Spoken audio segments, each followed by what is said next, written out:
Hello all, welcome to dream MPSC. इकॉनॉमिक्समधील आज आपल्याला आणखी एक महत्त्वाचा पॉईंट पाहायचा आहे. यावरती सुद्धा प्रश्न विचारलेले आहेत आणि म्हणूनच हा पॉईंट आपल्याला महत्त्वाचा आहे. रिव्हिजनसाठी तुम्ही या लेक्चरचा नक्की फायदा करून घेऊ शकता, कारण की हे पॉईंट जे आहेत ते तुम्हाला याच्यावरती प्रश्न नक्की येणार आणि मग ते परीक्षेमध्ये तुम्हाला आठवावेत, यासाठी वारंवार त्यावरती रिव्हिजन होणं आवश्यक आहे. तर आज आपल्याला पाहायचं आहे अर्थव्यवस्था जे काही प्रकार आहेत किंवा भारतामधल्या अर्थव्यवस्थेमध्ये काय काय फरक होत गेले ते आपल्याला या लेक्चरमध्ये समजून घ्यायचं आहे.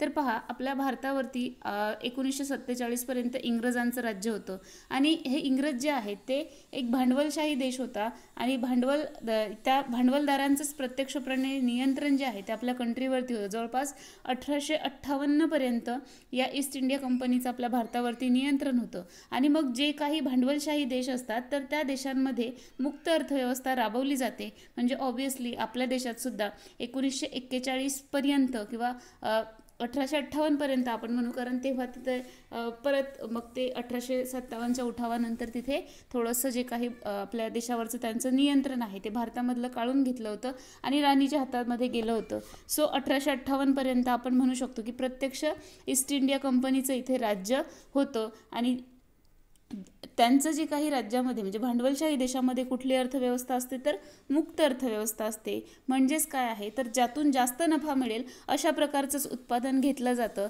कुठलंही त्याच्यामध्ये नियोजन नसतं. आणि या मुक्त व्यवस्थेला याच्यावरती बरेचसे प्रश्न आलेले आहेत.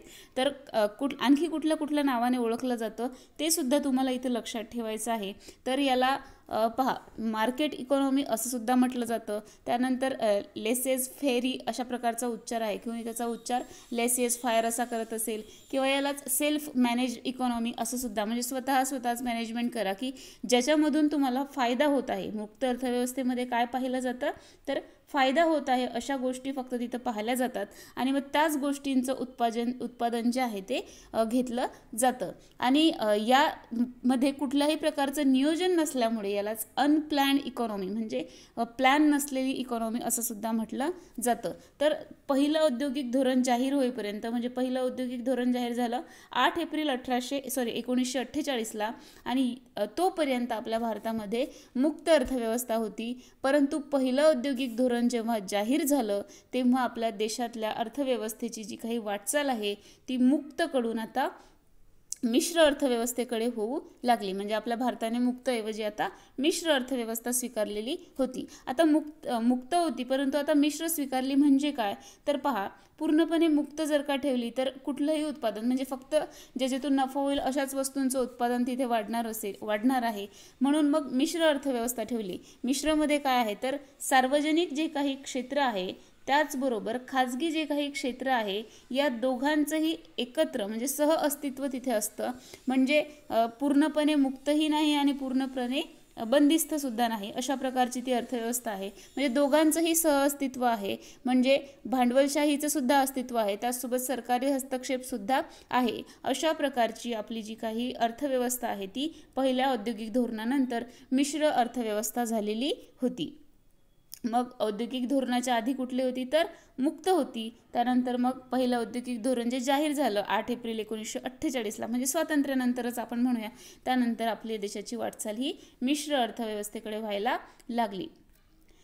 आता पहिलं औद्योगिक धोरण जाहीर झालं होतं, या तारखा चांगलं लक्षात ठेवा. पहिलं औद्योगिक धोरण जाहीर झालं 8 एप्रिल 1948ला. मग तेव्हा आपण मुक्तऐवजी मिश्र अर्थव्यवस्था स्वीकारलेली आहे. मग त्यानंतर 30 एप्रिल 1956ला दुसरे औद्योगिक धोरण जाहीर झाले आणि या दुसऱ्या औद्योगिक धोरणाच्या नंतर आपण मिश्रच्या ऐवजी मग आपण नियोजित आणि आदेशात्मक अर्थव्यवस्थेचा स्वीकार केलेला आहे.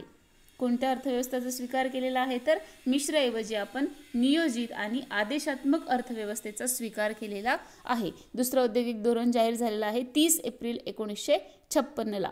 आता हे का अर्थव्यवस्था स्वीकारली होती किंवा अशा प्रकारचं का स्वीकारलं होतं तर रशियामध्ये तेव्हा तीव्र औद्योगिक क्रांती झाली होती आणि याने पंडित जवाहरलाल नेहरू हे प्रेरित झाले आणि त्या विकासाने प्रभावित होऊन रशियाप्रमाणेच त्यांनी आपल्या देशामध्ये सुद्धा नियोजित म्हणजे प्लॅन इकॉनॉमी त्याचसोबत आदेशात्मक इकॉनॉमी जी आहे ती अंगीकारलेली होती. मग याच्यामध्ये काय करण्यात आलं तर सार्वजनिक क्षेत्राचा विस्तार करण्यात आला आणि खाजगी क्षेत्राचा काय करण्यात आला तर संकोच करण्यात आलेला होता, म्हणजे जास्तीत जास्त सार्वजनिक क्षेत्रावरती भार त्यानंतर देण्यात आलेला होता.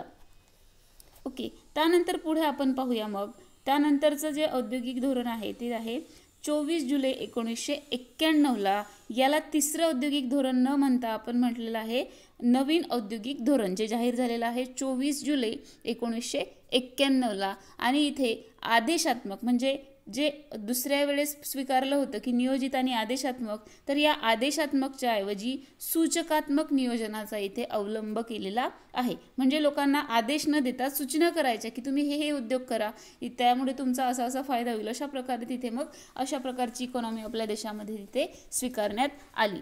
आणि आदेशात्मकच्या ऐवजी मग सूचना देण्याचा अवलंब करण्यात आला. सूचकात्मक नियोजनाचा अवलंब जो आहे तो करण्यात आला.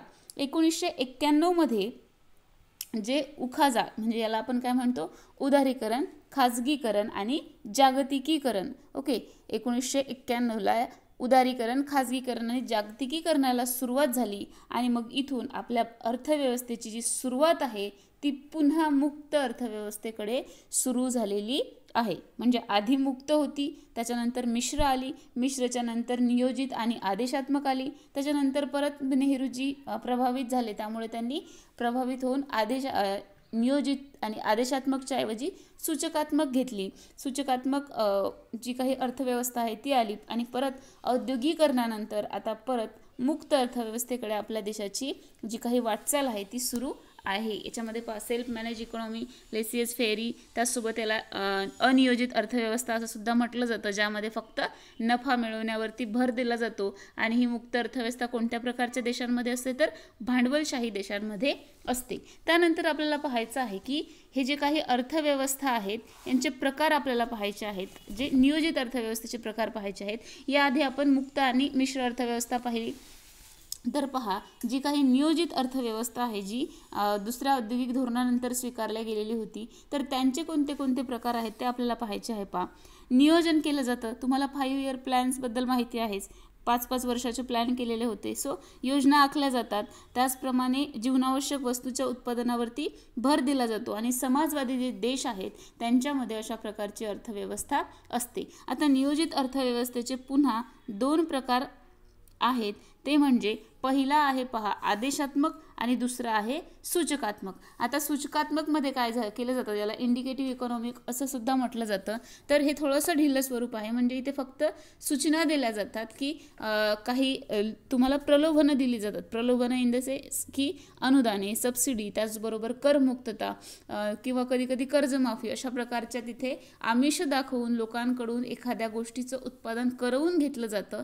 तर याच्यावरती कुठलंही तिथे जोर जबरदस्ती नसते. तिथे काय असते, सूचना दिलेल्या असतात. आणि दुसरी जी आहे आदेशात्मक, जिला कमांड इकॉनॉमी असं म्हटलं जातं, तर इथे मात्र जी काही केंद्र सत्ता आहे किंवा शासन आहे यांच्या हातामध्ये सर्व आर्थिक अधिकार असतात. आणि मग हे इथे तुम्हाला कमांड दिली जाते की हेच उत्पादन तुम्हाला करावं लागेल. आणि कडक अतिकेंद्रित स्वरूप या अर्थव्यवस्थेचं याला आपण म्हणू शकतो. सो अशा प्रकारे तुम्हाला हे जे काही औद्योगिक धोरणं आहेत यांच्या तारखा लक्षात ठेवायच्या आहे.